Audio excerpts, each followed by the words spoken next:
রামসেনা হাওড়া মহানগর উদ্যোগে আজ রামনবমীর সকালে খুরুর মোড় থেকে রামরাজাতলা অবধি শোভাযাত্রায় ছিলেন ডক্টর রথীন চক্রবর্তী এবং বাকি নেতা নেতৃবৃন্দরা। ডক্টর রথীন চক্রবর্তী এই শোভাযাত্রাকে নিয়ে কি বললেন এবং তৃণমূলকে কটাক্ষ করে কি বললেন শুনে নেব।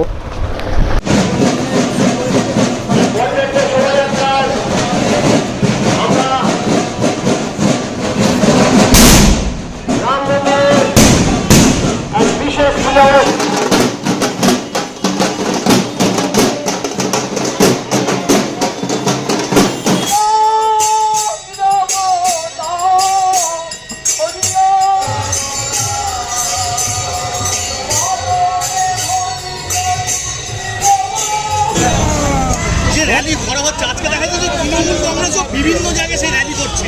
কি মনে করছে ভোট ব্যাংক বাঁচানোর জন্যই কি সেই র্যালি?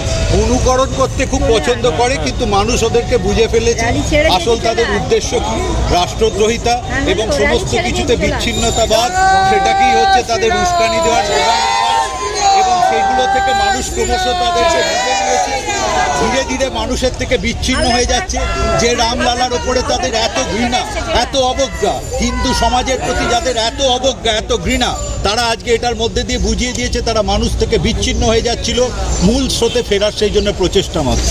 কোর্টে হাইকোর্টের নির্দেশ আছে মিছিলে কোনো রকম অস্ত্র ব্যবহার করা যাবে না, কিন্তু দেখা যাচ্ছে আপনি যে অস্ত্র নয়, অনেক কিছুর প্রতীক আছে। আপনি কি গদাকে অস্ত্র বলবেন? ঠাকুরের হাতে যেটা থাকে মা। শোভাযাত্রার র্যালিতে আমরা ফিরে আসবো, অন্যদিকে একদম সরাসরি রামরাজাতলা মন্দিরে চলে যাব। সকাল থেকে প্রচুর মানুষের ভিড়, ভোর 5:30 থেকে মানুষের ঢল নেমেছে। নিউজ 10 বাংলার পর্দা সরাসরি দেখতে পাচ্ছেন।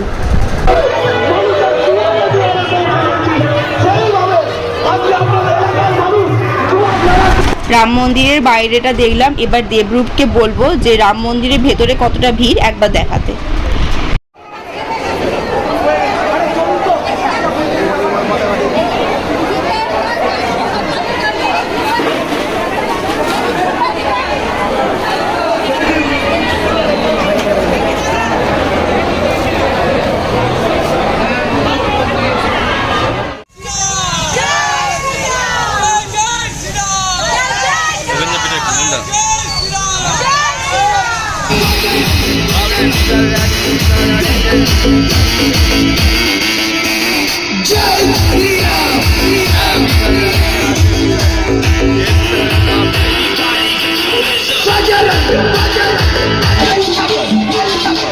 হ্যাঁ, এই র্যালিটাতে